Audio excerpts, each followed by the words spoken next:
Very good morning student. हम हैं geography के चैप्टर 3 पर अवर चेंजिंग अर्थ। हमारी पृथ्वी किस तरीके से बदलती जा रही है इसके ऊपर। अर्थ मूवमेंट, हमारी अर्थ किस तरीके से मूवमेंट करती है। लिथोस्फेरिक प्लेट या फिर जो आपकी क्रस्ट है ये धीरे धीरे चेंज होती रहती है, या अपने आप में बदलाव कर रहती है। इस वजह से ये लिथोस्फेरिक प्लेट टेक्टोनिक मूवमेंट के कारण अपने अंदर बदलाव करती है। ये टेक्टोनिक मूवमेंट क्या है?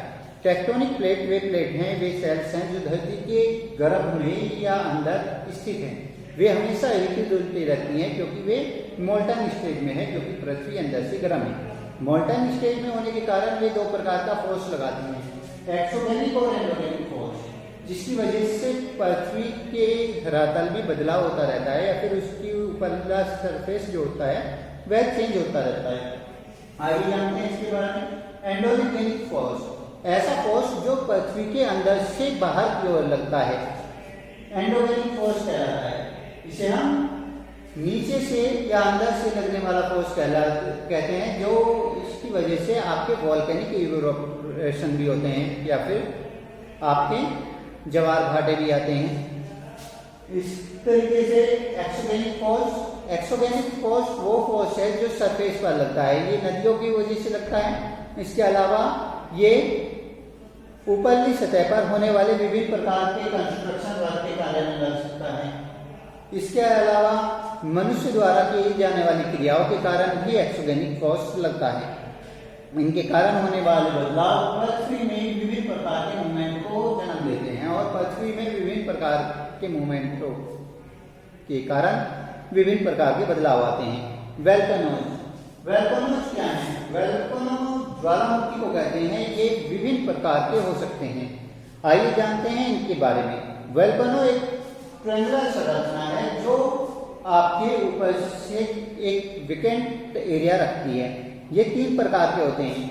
फर्स्ट इज एक्टिव वेल्केनो, ऐसे वेल्केनो जो समय के साथ साथ फटते रहते हैं और उसके पृथ्वी के गर्भ का जो मैग्मा होता है या फिर टेक्टोनिक प्लेट्स का मोल्टन स्टेज होती है उसे बाहर निकालते रहते हैं। ऐसे वेल्केनो को एक्टिव वेल्केनो कहा जाता है। इसके बाद सेकंड वेल्केनो आते हैं डोरमेंट वेल्केनो। डोरमेंट वेल्केनोज को आप स्लीपिंग वेल्केनो भी कहते हैं, क्योंकि ये एक निश्चित समय के लिए सो जाते हैं और उसके बाद समय के साथ साथ कभी कभी फट भी जाते हैं। तो ये वेल्केनो आपके डोरमेंट वेल्केनो कहलाते हैं, या फिर स्लीपिंग वेल्केनो कहलाते हैं। इसके अलावा थर्ड आते हैं एक्सटिंक्ट वेल्केनो, ऐसे वेल्केनो जो वेल्केनो की दृष्टि में आते ही नहीं, जैसे कि हमारा हिमालय, कभी भी ये फटेगा नहीं। ऐसी स्थिति में ऐसे वेल्केनो को आप एक्सटिंक्ट वेल्केनो या फिर डेड वेल्केनो भी कहते हैं। Any problem? इसके बाद आते हैं हम अर्थक्वेक पर। अर्थक्वेक क्या है? अर्थक्वेक को हम सभी जानते हैं, अर्थक्वेक भूकंप को कहते हैं। जब कोई भी वाइब्रेशन होता है पृथ्वी के सरफेस पर, इसे हम अर्थक्वेक कहते हैं। ये वाइब्रेशन सिस्मिक वेव के कारण होता है या सिस्मिक तरंगों के कारण होता है। इन सिस्मिक वेव को हम सिस्मोग्राफ की मदद से मापते हैं कि कहाँ से ये ऑर्गेनेट हो रहा है, किस तरीके से ये आ रहा है। इस अर्थक्वेक के लिए एक निश्चित पॉइंट होता है जहां से ये पृथ्वी के अंदर से ऑर्गेनेट होता है। जिस जगह से ये ऑर्गेनेट होता है इसे फोकस पॉइंट कहते हैं। जहां से पृथ्वी के गर्भ से ये स्टार्ट होता है उसे फोकस पॉइंट कहते हैं। और इसके अलावा पृथ्वी के सरफेस पर यह जहां तक पहुंचता है उसे इपिसेंटर कहते हैं। फोकस के सीधे ऊपर जो आपका सरफेस होता है उसे इपिसेंटर कहा जाता है।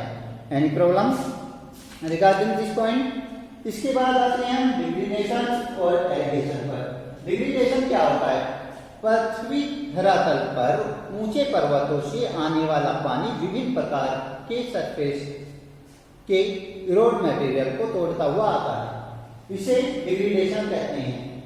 या फिर ये कहा जा सकता है eroding of many substance like a fragments is known as degradation.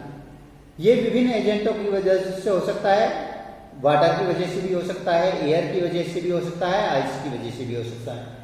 Aggregation इसे कहा जाता एक प्रकार का डिपोजिशन वर्क है। इन तीनों एजेंटों द्वारा जो इरोड किया हुआ मटेरियल होता है, जब वह डिपोस्ट किया जाता है तो उस वर्क को एग्रीगेशन कहा जाता है। Any problem? डिग्रेडेशन जब किसी एजेंटों द्वारा प्रोडक्ट को या फिर सब्सटेंस को तोड़ा जाता है, डिग्रेडेशन कहलाता है, और जब उसे डिपोस्ट कर दिया जाता है, नीचे लाकर छोड़ दिया जाता है, तो उसे एग्रीगेशन कहते हैं। वर्क ऑफ रिवर के अंतर्गत पढ़ेंगे कि वर्क कैसे करती है, एक नदी किस तरीके से कार्य करती है। एक नदी विभिन्न प्रकार से अलग अलग तरह के मूवमेंट बनाती है, जैसे कि जब यह नदी अपनी शेप में चल रही होती है तो इसे मेंडर कहा जाता है। जब यह अपने एक छोटे छोटे तालाब बना लेती है, लेक बना लेती है, तो इसे ऑक्सबो लेक कहा जाता है। इसके अलावा डिपोजिशन वर्क के अंतर्गत जब यह फ्लूइड के द्वारा आसपास मिट्टी बिखेरकर प्लेन बना देती है तो यह फ्लूइड प्लेन कहलाता है। जैसा कि आपका उत्तर प्रदेश का जो एरिया आता है ये फ्लूइड प्लेन के अंतर्गत दिया जाता है या फिर नॉर्थन प्लेन के अंतर्गत दिया जाता है। इसके अलावा लीव्स जब नदी के आसपास की या रिवर के आसपास की सतह अपने आप उठने लगती है तो इसे लीव्स कहा जाता है।